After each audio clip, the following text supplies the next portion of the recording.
much else left to say. She left us with a lot of hope that someday we might float away.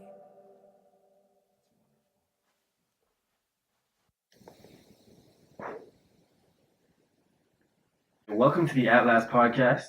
I'm your host, Jesse Eaves. Joining me today is the talented Chelsea Moynehan, award-winning director of Big Moccasin, which won the RAINDANCE Film Festival Official Selection of 2014, the New Orleans Film Festival Official Selection of 2014, the Big Sky Film Festival Official Selection of 2014, and the Virginia Film Festival Programmer's Choice Award for 2014.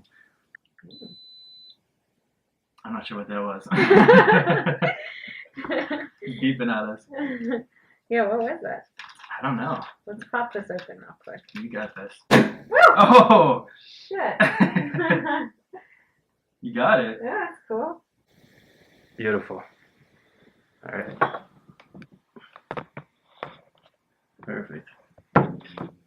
Okay, so I did want to talk. I felt like I had to withhold myself during dinner because I was like, I wanted to ask you so many questions. But the first one I wanted to ask was, which character did you find to be the most sympathetic? Like, which one were you, like, as you were interviewing them, you're like, oh, I can see where he's coming from, you know what I mean?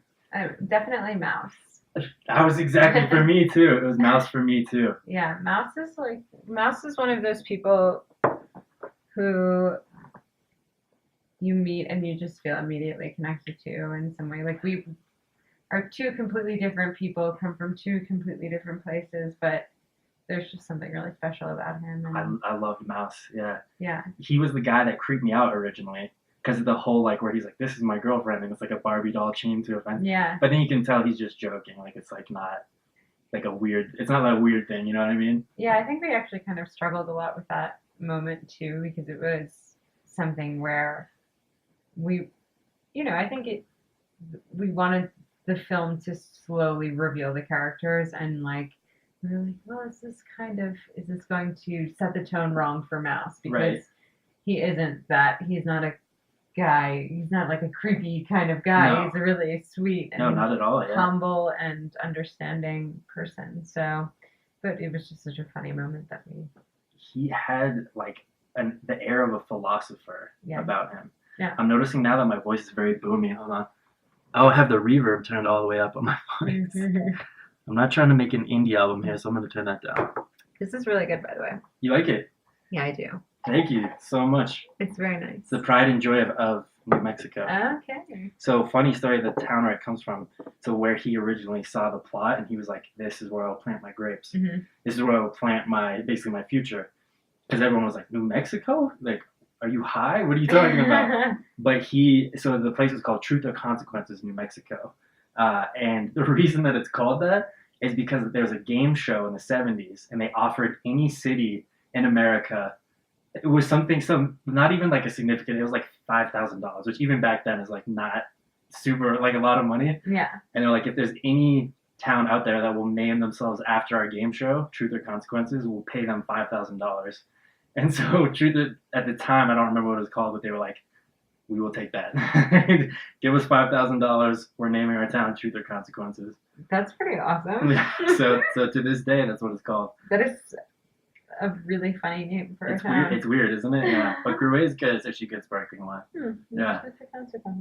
And then I wanted to talk to you about Geraldine in the film, because Geraldine also initially creeped me out a little bit, I'll be honest. Like the scene of her singing in the kitchen, and there's like, you have the shot of the linoleum floor and everything's dark, and then you just see her outline and she's humming.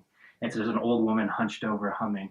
And I was like, oh, this is like a horror film almost type of situation. But then as the show went on, I was like, I came to love Geraldine. For me, she became the most sympathetic character besides Mouse. Yeah. So, funny story. Geraldine's actually my grandmother.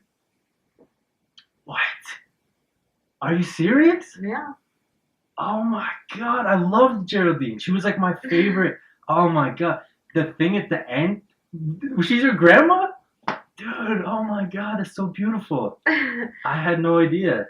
So much of this film, I mean, as you may know, I mean, you grew up in a region where people know each other, and it's hard to access people who, especially in Appalachia, I think a lot of people don't trust people who come in and are curious about their culture, because I think the media has done such a shitty job sort of representing that region. And for me, it was a place where my family was from. Like, my mom didn't grow up there, but her parents did, and they ended up moving back there, and that's why they ended up back there. But as a kid, I would go there, pretty much every summer and just hang out, and I loved it always. And it was such a like romantic place for me, and just like I was so fascinated by it because it was something that was so different from what I was used to growing up in Long Island, and everything. So growing up in New York, and it's such a different world. And I would go down there, and it was just like everything kind of stood still, and it was like a timeless place, but it was something so familiar to me at the same time. That's how I ended up back down there, and I knew I wanted to make a project there, and then I kind of grappled with the idea of like, is this relationship, it wasn't about our relationship, because our relationship was always developing. We never really spent that much time together, so it was, kind of the last moments of her life, and being there and getting to kind of spend this time, and I almost see it as an excuse to just spend more time with her, like just the most beautiful. That's the most beautiful way to remember someone, is to commit their memory to film like that. Yeah. And I felt like I had personally lost someone when she passed in the film. I felt it. I felt like I was like that moment in that film changed everything that I had thought previously about it in that one moment. And the way that you superimpose the shots with the children's faces with their light on their eyes, and then the next scene was like the cemetery. And it's like we have this one amazing fun-filled adventure called life, and then it's gone just like that. Yeah. And that was the thing, the sense that you got, these guys were the last remnants of a bygone era. And I think even the sheriff mentions like there was more people in this town in the Civil War than there is even today. Yeah, exactly. So it was like this old relic, and that's what I loved about them. You capture that so well, and especially with Geraldine, it was heartbreaking. Like I literally felt like I was losing my grandma, and I had just, it's a character I'd been introduced to an hour before. So yeah, I think that so much of what we kind of her presence in the film was, she's. There we go. I think I lost my audio. Oh, can you hear it? Wait. Hello? No? There it is. I hear okay. it now, yeah. Hello? Okay, perfect. Yeah. I was wondering what that buzzing noise was. Everyone out there, I apologize. I had it grounded on the wrong mic line, so it sounds probably a lot clearer now to people. Sorry. Sorry about that. That's my fault. Yeah, I think with Geraldine, so much of she spends all of her time in her bed, and it's such like a singular. Yeah. It's. I don't think it's sad. I think it, the end of her life, and she's very religious, and she was sort of the symbol of that. Like that sort of character, right? Like I think that each of the characters in the film represented something very different. Geraldine was the religious element. Mouse was this really he's like the survival guide. You can put him anywhere and he'll figure out how to get by. And then Polo and Steve were a bit more like rogue and kind of, a little more outlawish, and which I love, and I think they're such great guys. Yeah. Yeah, so she was, religion was such a big thing for her, and in the moment leading up to her death, she kind of just spent all of her time accepting that, I think, and kind of waiting for it. Something that actually wasn't in the film is when my grandmother was actually dying, when she was in the hospital. I didn't want to film because it was a more personal moment. Yeah, of course. But I just remember, I always knew her as a devoutly religious person, and she spent all of her whole life revolved around that. And I remember there was a moment where I saw it in her eyes, where there was this fear, that I didn't expect. Yeah. When someone's about to die, you know. And I don't think the film really, it doesn't play on that at all. I think it was sort of she died, she was accepting Jesus and her faith and all of these things throughout, and it was like this thing, like she almost saw it as like this heaven that she's going to go home, and that's what it is, and the film lives that way, and but for me personally, there was this one moment where I was like, she's scared of she lived her whole life with this thought, and now it's the one moment, and I don't know, it was a surprising moment, but also comforting one, I think, at the same time. I know exactly what you're talking about, because it's the exact feeling that I have from it, because you have the scenes from her burial where they're the kids, and Mouse is down there with the shovel, and you have the younger generation who really don't know what is happening. Death for a child is so hard to comprehend, and sickness especially. It's such a foreign concept to them, and like when I got out of the hospital in Cuba, and my brother had seen, my little baby brother, 7 years old, saw me for the first time. He wanted nothing to do with it, because he saw death in my eyes. Basically, he saw I had lost 35 pounds, and I was just this shell of a man, and I had gone through this horrible agony and pain and suffering. And when they wheeled me out in a wheelchair, I went to hug him, and he shrank away, and he was just so, like, the thought of death, I feel like for children is very far removed from what their everyday reality is. And you sort of got that sense, because they're playfully throwing dirt onto the mound in fistfuls. But then you have Mouse down there, and he's very much like the philosopher, the wizened philosopher, and he's digging solemnly, because he knows someday, you get the sense that someday he knows someone will be doing the same for him. Mm-hmm. And that moment you had with Steve and Polo, where Polo says, I want you to take my ashes and scatter them, basically, and that scene was just like, oh God, the understanding between the two, that they would do that for each other. Mm-hmm. Like that was another scene that I was like, oh my God, like these.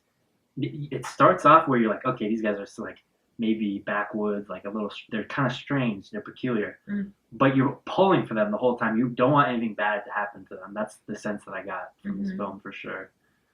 Yeah, I think that they're right. I feel like there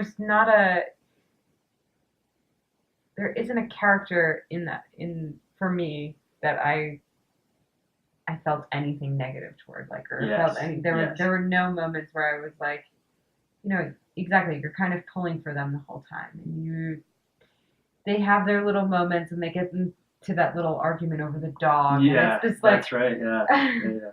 And but there's something that's kind of keeping them together and keeping them. You're kind of, I don't know. They're wonderful, and it's kind of hard for me to talk about, because it's sad that I know both of them are gone now. I had no idea that Geraldine was your grandmother, and that makes it such a more intimate piece as well, because she's the first character you're introduced to, and it was such a love song for Appalachia. Like, there was times where I was like, these sides of their characters revealed, that you're like, these people have untold depths to them, and they seem, on the surface, they're not braggadocious, or they're like, oh, we're just simple folk. But when you really start digging into it, I mean, you have the scene where Polo is driving by, and he's like, oh yeah, that used to be a swimming hole, and I didn't think it was big enough, so I dug it out, and then you're looking at this gigantic lake, which he's constructed a hanging bridge across, and he's created this like marvel of like just an amazing spot for the kids to go hang out and stuff, and he just casually mentions like, yeah, that's something I did. Like, it's so, you're like, damn, the lives that they must have led. It's just so, and Geraldine became, for me, like the center of that, because she's talking about the guests she used to have over for dinner, but it's something like, there's something in her, like I was like, at the end of the movie, I literally, the first thought that came into my head was, I wish I could have known you when you were younger, just to see how similar you were to me when we were this age. Basically, I was so curious, like, because even as she is, as a much older woman, you have this like love for her, like this affinity towards her, because she's so inviting, and she's always singing, and I just loved Geraldine. Was my favorite character, but like Mouse was the character I felt the most sympathy for, and Geraldine, at the end, instantaneously became my favorite character with the singing scene. It was just so powerful. It's so interesting. Like I think, I think a lot of people say about the film, and every single, every person that I've talked to is like, they see themselves or where they grew up or something. That they see that in the film, right? Because it's not a very like dramatic film. It's not really about much of anything. It's sort of just kind of about life and death and sort of time and a place that exists now and maybe won't in 10 years from now, but who knows? But it's not. It doesn't really. It's not really about anything social. It's not anything about political. It's a very simple film and about a very simple place. Yeah. And I think people really relate their lives to the characters and their past. And I grew up and this person reminds me of this and this person reminds me of that. And I think that that's really kind of what I love that people get out of it, is that they feel some connection to it in some way, to the characters, even if they are different. Yeah. From the people that they're even talking about. Like they could be completely different countries or different places, but there are elements of these characters that are inherently sort of, in everyone and in different ways. They all play on different. I felt that very strongly about Mouse. Like he's such a. I keep going back to the word philosopher, but that's just the best word that I can come up with for it. Mm-hmm. And there's a word now that I'm going to borrow from the Dictionary of Obscure Sorrows, but it's called anemoia, and it's a nostalgia for a time or a place that you've never known. Mm-hmm. And I felt that very strongly. I felt that because you wanted to know what it was like because Steve and Polo have known each other since they were, that young, and you get the feeling that Mouse and Geraldine have known each other for a very long time. Yeah. And these characters, their stories interweave. And was there anything that you found, like did it make you sort of homesick for? How much time did you spend, I guess, in Appalachia when you were a child? So as a kid, I spent summers there. I mean, not whole summers. I would go there for like a week out of every summer. Sometimes we would go for Christmas. I mean, it was really not much, you know, once every couple of years or once a year when I was really young. And then as I started to get older, it started to go less and less. Yeah. Things changed and my parents got a divorce, so it was, a little different, and family dynamic changed, and we just didn't go as much. But yeah, there was always this like longing for, I guess I understood it without completely understanding it, but there was something so like visceral about my memories, like it was just smells and sounds and, just feelings versus like trying to pinpoint. I went there with like that just in my mind, like, tactile things that I could kind of, and that's what I wanted to sort of make, something that people would feel versus completely understand. Or there was no story, it was just a feeling, and that's why we made the film. It was just a memory, I guess. And then yeah. I would say you did a very good job of transferring those emotions over to me, a guy who's literally never set foot on the soil in Appalachia, and I got this sense of longing like you were describing. When you visited again, did it just call your childhood back? Like there was those visceral memories that you had were sort of rekindled. Did it have that effect on you being back in that land?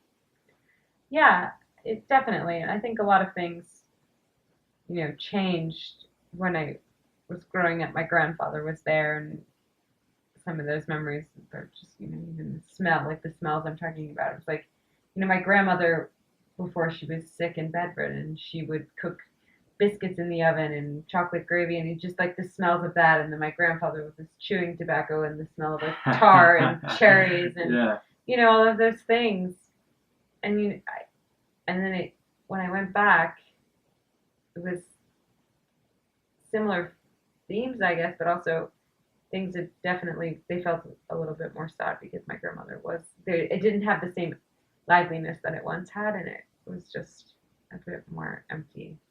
Right. But, that being said, And I think that's why a lot of that, when you're talking about it, it was kind of creepy in the beginning, and it was, I guess that's just a little bit reflective of like my experience there. It was Right. like this loneliness and this emptiness. Yeah, that like that's such a good. yeah. Yeah, loneliness. Yeah. Because Go ahead, it's just that's how it felt. It just felt really lonely because the house used to be full. So I'm gonna have to borrow again, and I apologize in advance, from the Dictionary of Obscure Sorrows. But there's a Greek word called kenopsia, and it means the eeriness of a place left behind. And it's one of the most overwhelming feelings that you can have. Anyone who's visited ancient ruins, if you've ever been to Greece or Italy or London or like even here in America, the old Pueblo ruins, Philadelphia, the old settlements and stuff like that. Like when you're in a place that at one point in time had so much life and so much character, and it's gone now, and it's you can't go back. There's nothing you could do to sort of bring that back, and it's such a strange feeling because it's extremely unsettling and eerie and sad, so sad. But at the same time, you're sort of in awe of how beautiful that feeling is. It's overwhelming. It's overwhelming. It is. Like when you had the shots of the old Civil War relics rusting in the background as this guy is speaking about the glory that once was, Big Moccasin Road. And you have the schoolhouse, which is now dilapidated because Steve Burke is the caretaker, and he's this carefree guy who I found myself laughing out loud at everything. Like Steve was such a character. He was. But you can tell as the custodian of this property that his family's left to him, he's the last person to take care of it, and he hasn't really done what those before probably had done to take care of it. And he's turned it into his man cave, which is like cool in a way. Like that is actually really cool because then you get that side of him as well. But it's sad. You do see like these shades of what the town used to be, and I think you did a really good job of that. Yeah, it's like last. I really think that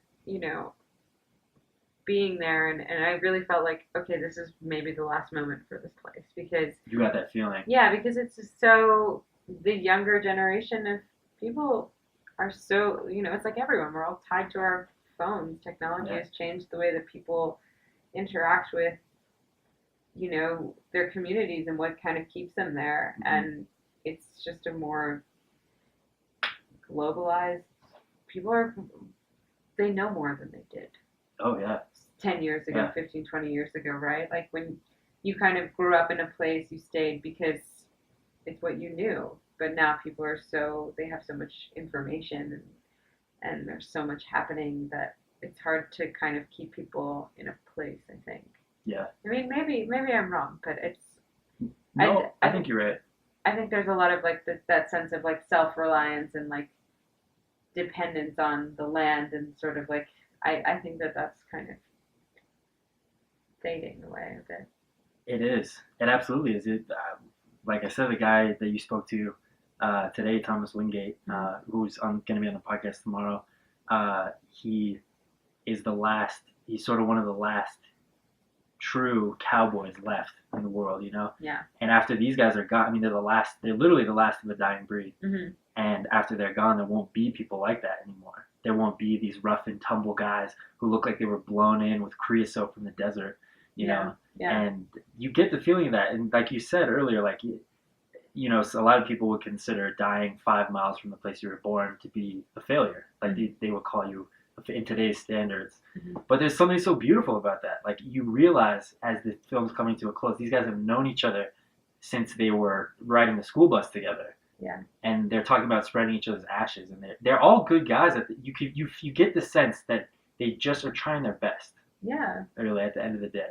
Yeah, and I think that the standards, and I think that this is also part of that, like, when we talk about Appalachian stereotypes, or just stereotypes in general about people who, when you don't understand a place, and I also think, I think people think if you don't have this successful career, if you're not reaching for something bigger than you, or that you're a failure. But I don't think that's true, and I don't think that's why I wanted to make this one, because I think it's, if you live somewhere and you're content and you're kind of living day to day the way you want to live versus trying to climb some sort of idea or some sort of ladder that who knows, it's maybe even unattainable, like you you're just constantly working and burning yourself out on something that is, you get to the top and then what, right? Like Right. it's just like you can only go down from there. But I think there's something to be said about people who live their lives simply and live every day. They wake up, they kind of, maybe it's predictable, but they live for the values that they have, and the friendships that they have, and the sort of like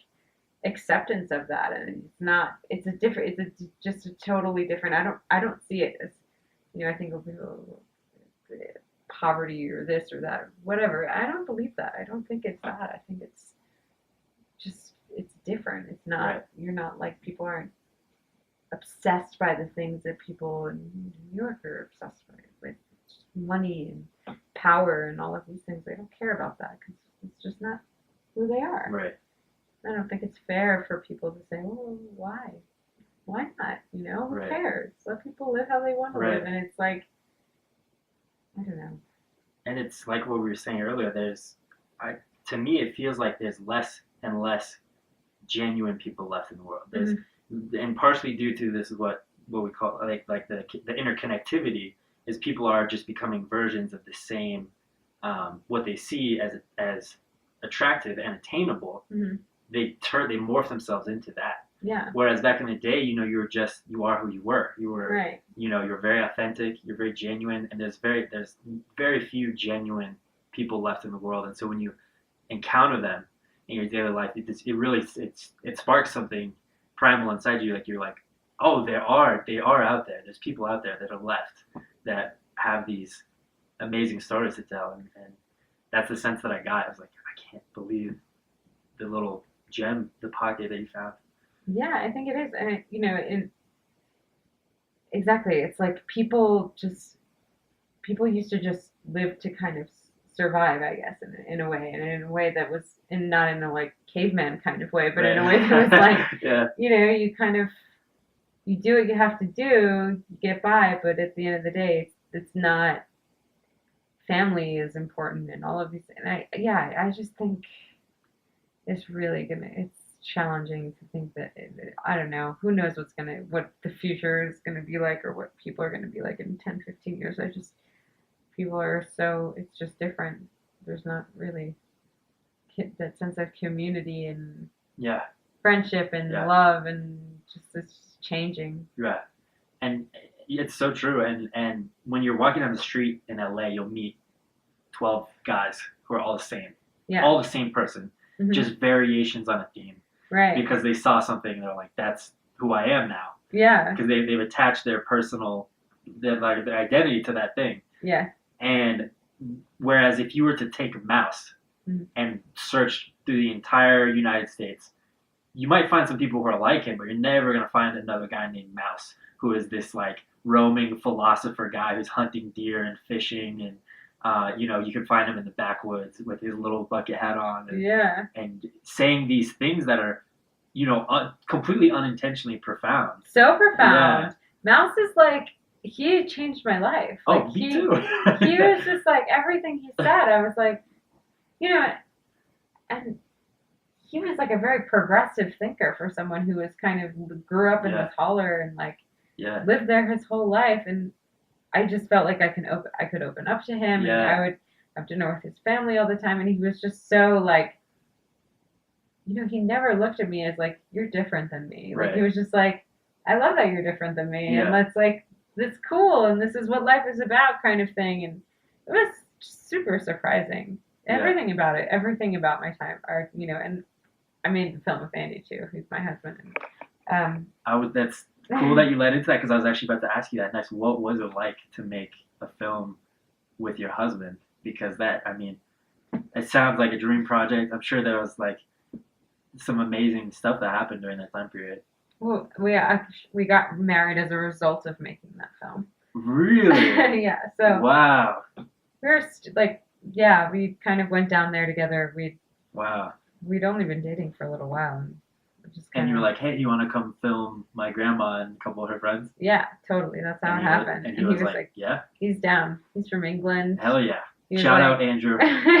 He was like, I want to do something exciting and different, and this sounds like a great project. And so, Andy like shaped completely shaped the movie. I mean, he spent so much of because he had that outside perspective too, right? Like he was someone who, yeah. And now we're working on another movie together, so it's been good. So we like working together. Now you funded the film on Indiegogo, right? Yeah. And how did you find that? Because I mean, before that, how much recognition did you really like? How much pull did you have on social media? I guess like when you right, exactly. None, right? Yeah, we're kind of like we were. I suck at social media. It sucks that it's a part of the game now, but it can be a very effective tool. But I know what you mean. It's just so weird to like, okay, I'm gonna post this every day, so people are constantly, I'm just shoving my stuff down there. Remember to buy T-shirts. It was like a full-time job. Those Kickstarter and Indiegogo campaigns. Like it's just like, it sucks to kind of. I hate that. But it's important. You have to do it. Everyone you gotta do it. You gotta do it. It's part of the game. It's part of the game. It's like it sucks to be like. I hate being like self-promotional. Like look at it. But yes, we did it, and I'm glad we did it. And it was a great learning experience. I don't think I'll do it again. It was just like a lot of work. Yeah, well, it was a lot of work, and it's also just.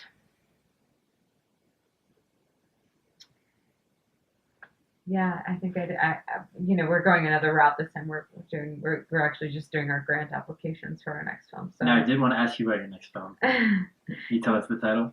It's called Some Days You're the Dog, Some Days You're the Tree. And your family's you come from a background of pugilists, right? Mm-hmm. Boxers, so it's in your blood, sort of. Yeah. And you grew up watching your father fight. And your brother? And my brother, yeah. Yeah. That to me is so fascinating, and that's what later became the inspiration, of course, behind your short film Squared Circle. Uh-huh. And to me, I've always been huge. I mean, I'm literally named after a boxer. So that's so cool. For me, it's sort of my birthright. I have always been interested in the sport, and I started when I was in high school. And for me, it's been a huge part of my life. I love boxing. I love the art of pugilism, and it goes all the way back to the Roman times, these amazing champions who are now have cemented themselves as legends in time. And there's just something about a fighter. There's something about a fighting family. And I wanted to ask you about that. What was that like growing up and watching your dad get into these crazy dog fights for his life? So by the time I was born, my dad wasn't fighting himself professionally anymore, but he was training. Training, okay. He was training fighters. Okay. So he trains and promotes professional fighters. Was your husband a little nervous the first time you brought him home? Yeah, my dad is super intimidating. Yeah, for sure. He's got this really gruff voice. He's really got this strong voice, and his nose is flattened. Just completely dismantled. It's very interesting. No, he was fine. My dad's such a sweetheart. That's good.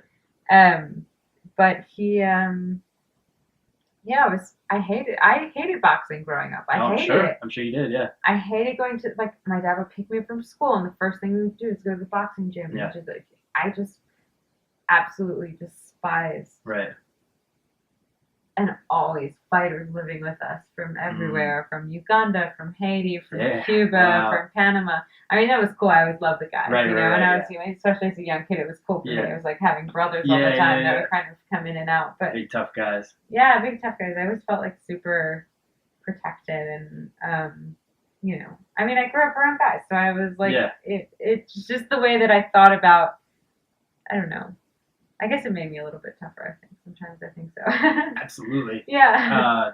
The guys who have older brothers in the UFC are always terrifying because they just grew up around these rough, really tough dudes. John Jones, some argue he's the greatest pound-for-pound fighter of all time. He's from here, Albuquerque, New Mexico. Mm-hmm.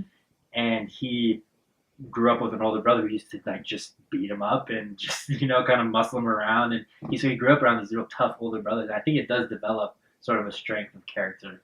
Yeah, you kind of feel if you're around people who are a bit, my dad's a no bullshit kind of guy. You know, you kind of he taught me to just tell it like it is and just be yourself, and he's a cool guy. He really is. He's just he's a mouse.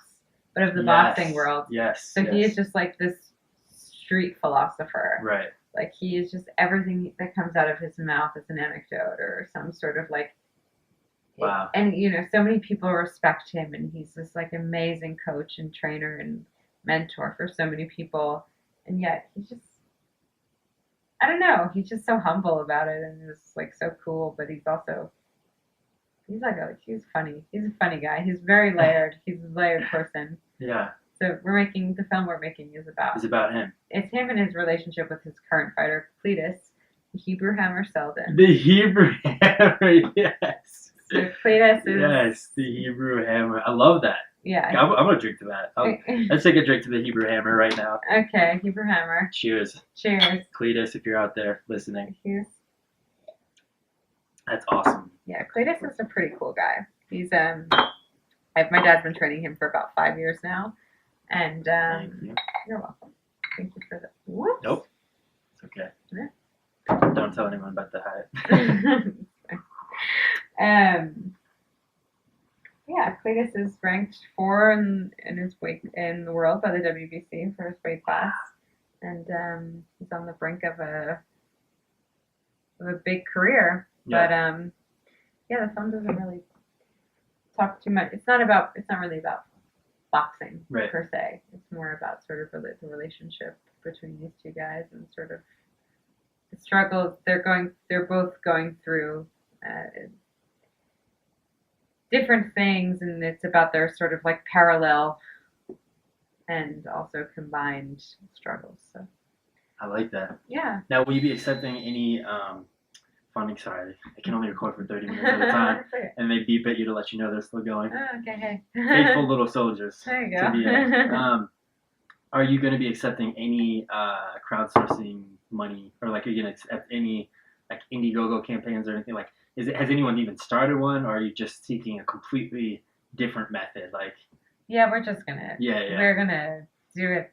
We're just hoping to get funding. because the thing about Indiegogo is so great is that you can get, you can get it funded by people who really care about the product and have read and like really enjoy what you're going to put out. But then you have to send out like droves and droves of packages and like sign stuff or whatever, however you choose to do it. And I could understand how that would be so exhausting and like, oh, they misdelivered my package, I didn't get mine. So I can understand how it would be like totally draining. Yeah, definitely. Yeah. Definitely.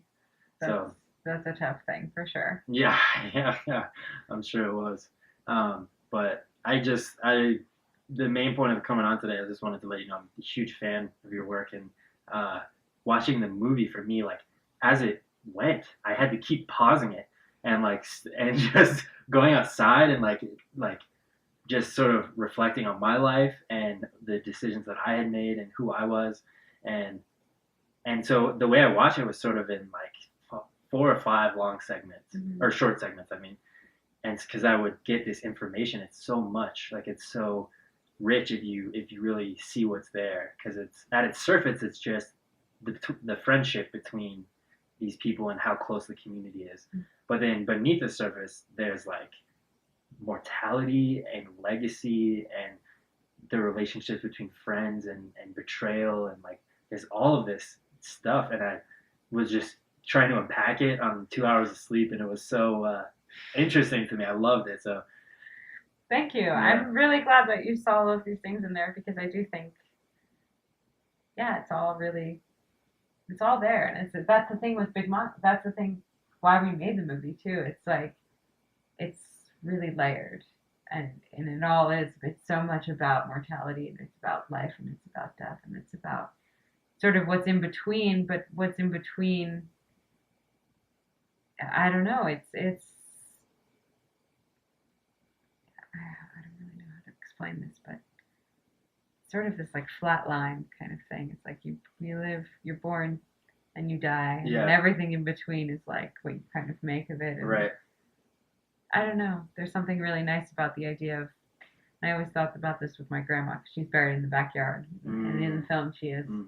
I always think about it. It was really interesting that you're buried in the same sort of dirt where you kind of, birth your tomatoes or something. Yeah. She had a garden, and then she's buried in the same land, and it's like this real connection to the physical connection to life and to death, and So yeah, that's why the film. So I made it. Yeah, and you can see that too, because it's one of the things they say about documentaries that's so important is you have to get out of your own way sometimes.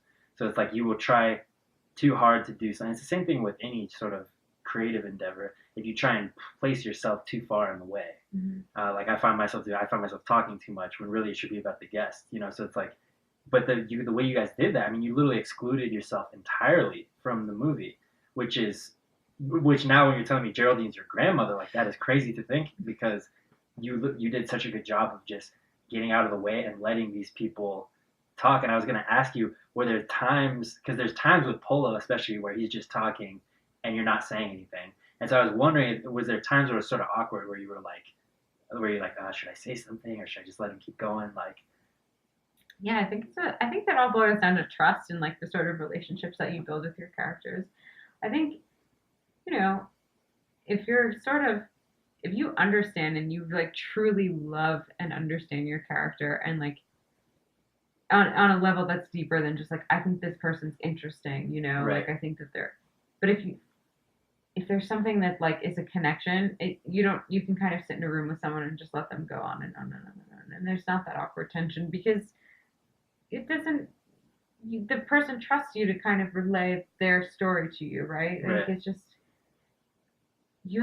I just think that's the biggest thing for me in making films, and every filmmaker that I love and every film that I respect, it seems like there's a real trust there, and it's not just like an outsider coming in. It's someone who is really investing time and emotional time and energy into the film that they're making. I think you have to make documentaries, to be honest, because there's so much time goes into it that you kind of have to I couldn't make a film about someone I didn't like, because how can you spend so much time with someone you don't like? I feel like you have to really at least like something about them, or see beneath things that maybe you wouldn't like about someone. You kind of have to feel something really deep, and it's hard to do. You can't just I couldn't just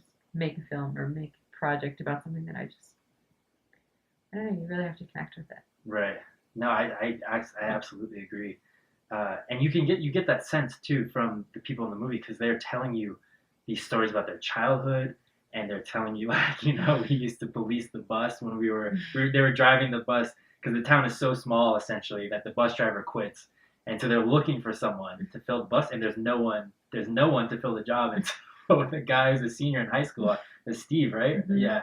He's a senior in high school, and he applies for the job and then gets the job. So he's driving the school bus as a senior in high school. And, you get these amazing stories from these guys. And I could tell, like, it was probably pretty, it seems like you're very good at that, of getting people to open up. And is there ever a time where people sort of say, like, oh, I don't want that last part to be in there because I think it misrepresents me, or things like that? No, with that film, because I don't think that they're very, like, I think Polo and Steve aren't very aware, they're not aware of, I think that's the great thing that's about so beautiful. it. Right. Yeah. It's like having characters that aren't self-aware, feel like they need to brand themselves in any sort of way, just people who are honest with themselves and who they are to the world. Like, it's just, those are the kind of people I love and want to tell stories about and make films with, because it's just genuine and it's honest, and it's not, I don't know, you're not worried about what other people think or how you're going to represent, like, and that also boils down to trust too, right? Like, they don't, I'm not going to put something in that's going to,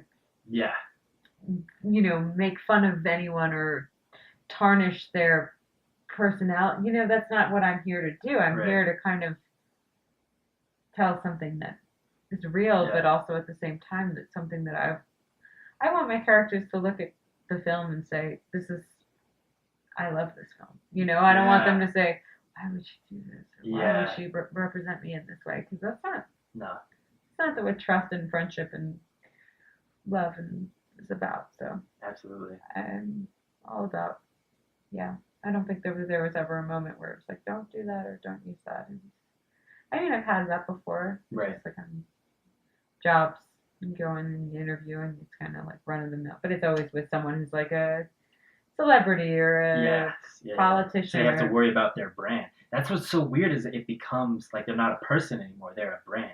Right. They're an it's not like their identity. It's they have to be marketable and they have to say certain things and they have to always have their shields up basically. Yeah. And so when you see like the reality TV shows, you're getting these weird looks into people who are not really completely genuine, and they're always like really prickly because their guards up all the time. And so you came to them as a friend, and you can tell in the movie like even things that could be viewed as their downsides, like their addictions to tobacco and stuff like that. It's like they're not people who are smoking to like be on the cover of LA Vogue. They're just hard work is in their blood. Like they're literally born for this life, and that's just a part of who they were. It's not like they're trying to have this identity of like we smoke vape cigarettes. Like it's not that at all. Like it's just that's who they are. He's spitting tobacco and taking deer lure out of a jar and rubbing it in the trees. Like you're just like, oh no, this guy is just a backwoods survivalist, and that's what they do. That's what they do, exactly. I actually think there's a moment in the film where Polo kind of has a conversation with a cigarette, and he's like, I think you're going to kill me one day, cigarette, but, I remember that. Maybe you will, I don't know, kind of thing. And it's like, yeah, maybe the cigarette will kill you, but maybe it won't, who knows? I love that. Yeah, he's just like, you know what, you got to take a chance. You got to take a chance. Like, I like smoking, so I'm going to smoke. Yeah. If you kill me, I know he says something like, I just love it so damn much. Or something like that. Yeah, it's funny. It's just, whatever. People can live however they want to live and do whatever they want to do, right? Yeah. And I think you did, I mean, just that documentary, I would recommend anyone to watch it now. Big Moccasin, I'll include a link in the description below. So you can check it. You can rent it on Vimeo. You can buy it. But I really was... It blew me away. The first time I saw it, I had no preconceived notions of what it would be, and I had no idea what we were getting into. And so everything that I'm telling you now is just an honest reaction to what was the mindset of where I was. But it's this amazing story of you've captured moments now that are past and are forever gone. They will never be again. But in a way, because you've put them on film, they're always living on through the film, as strange as that is to say. Like I got the feeling of that I knew these characters really well, and I never met any of them, and their loss impacted me in a way that I was not prepared for. Even though I never met these people, I never spent a single day. So I can only imagine, what it must have been like to know. And you said you got that sense like these might be the final days, Yeah, it actually reminds me, I gotta check in on Mouse and make sure he's doing okay. Yes, please. I would tell Mouse. He obviously doesn't just tell him he's got a big fan. I will, for sure. And I loved Mouse. He's like this just philosopher. Everything he said, is like the analogy he made to a kernel of corn. Or he said he only had one pair of boots as a boy, and that's where he learned his sense of reason. Basically, like he was like, I got one pair of shoes. If I fuck these up, that's it. That's all I got. Yeah, that's all. I'm gonna walk because he said he's like, I don't want to walk around barefoot because that's what it would be. Exactly. Yeah. No, he really.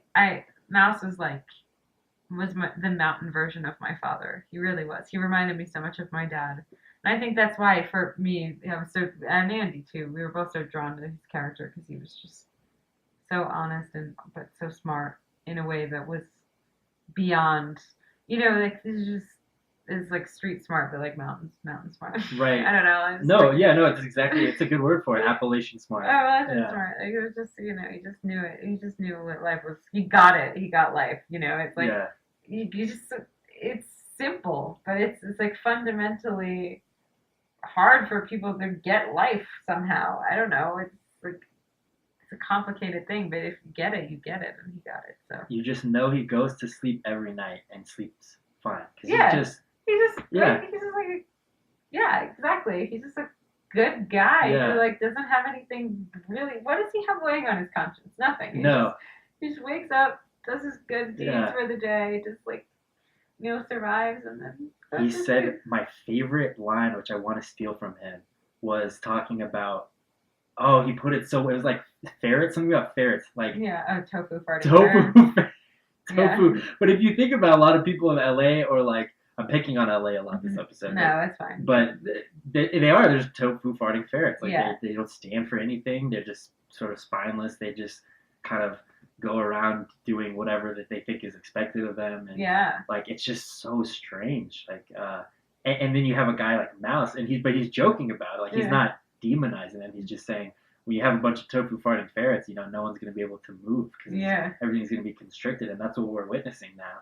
Yeah, it's true. It's when we're talking about sort of like genuine people and people who kind of follow trends. It's like, I think even when people try to be genuine or try to be an outsider these days, it's still just like a trendy thing. It's just kind of, it's really cool when you come across people who are really original and like who are really truly themselves. It's so rare. Yeah. And you kind of want to hang on to them for a little while. And I think that's why Mouse stood out so much. And is that why you used him for the cover of the film? Is because he was sort of... Yeah, he's always got a cool look too. It's a stunning shot. That first shot when I saw the cover, I was like, what are we watching? And my roommate was like, oh, it's called Big Moccasin. And you saw the cover and I was like, oh. Because you had this guy with a rifle slung over his back, and then you have in the background this sprawling landscape, and I was just like, oh, okay, yeah, I'm in, yeah, let's go. And then even from the name to the whole aesthetic of it and the editing was, because a great documentary can be killed by horrible editing, and yours, like the shots, like from the children's eyes to the graveyard, that was the most for me. And then when you had Geraldine singing about, we'll be in the land where we never grow old. And then you shoot to because she's been in the bed for the whole movie, and then you shoot to the bed and she's no longer there. And that's all you need to say. That one image alone sums up what you could write a video essay for 3 hours and it wouldn't achieve the same result as that one shot. And I like watching it, I was just like, oh my God. And you feel the loss, like because with the way she's singing, and then at the end, ain't that the prettiest thing you ever heard? And I just felt this instant love for her. And in that moment, she sounded like she was 14 years old or something. And I was like I loved her in that moment. Like I was like, I want to travel back in time and marry you. Like there was something very childlike about her always. Yes. She was just sort of, That's funny that you say that. So I feel that way. Like she's very sweet and innocent. Yeah. But there's, So now I feel like I'm gonna cry. I'm sorry. I don't mean to bring this up. No, it's good. I think I haven't revisited this whole subject in a while. But yeah. Well, thank you. This has been awesome. Yeah. It's like pleasantly. Of course, I'm happy to do it anytime. I'd love to have you back on if you're ever in Ballard again. Well, your episode tomorrow with Thomas is going to be awesome. Yes, yes. He's truly a character. I mean, you saw him today. He's another guy who's just no bullshit. Like he's very genuine. Yeah, I really like him. He's really cool. Yeah, he's a cool guy. So. Well, I won't take up any more of your time because I know you have to sleep. You have to get up early tomorrow, catch a plane because you got more stuff to shoot. But thank you so much for coming on. I'm going to include a download link of Big Moccasin in the section below. So if you guys want to check it out, just go down to the first link. I highly recommend it. I think it's $4.25 to rent it and $9.25 to buy it. And it is money well spent, trust me. Thank you. Definitely a good. And once you buy it on Vimeo, you have it so you can share it with people. It's great. I would highly recommend it. I want to ask you one more thing before we sign off. Sure. And that is just how you got into filmmaking at all in the first place. I was a photographer. I studied photography in school, and I don't know. It was just I love images and sort of. But I kind of wanted to move beyond that, and then I started experimenting with video, and then, it's just really fast how I got into it. Big Moccasin was my first film, What? No. The square circle was Okay. Square circle was a student project. Really? Okay. It was my thesis project at school, in photography school. Okay, let that be a lesson to you guys out there. If they're thinking, I can't do something, take a look at Big Moccasin and tell me if that looks like a work that was done by someone's second film. Like, that's insane. That's crazy to me.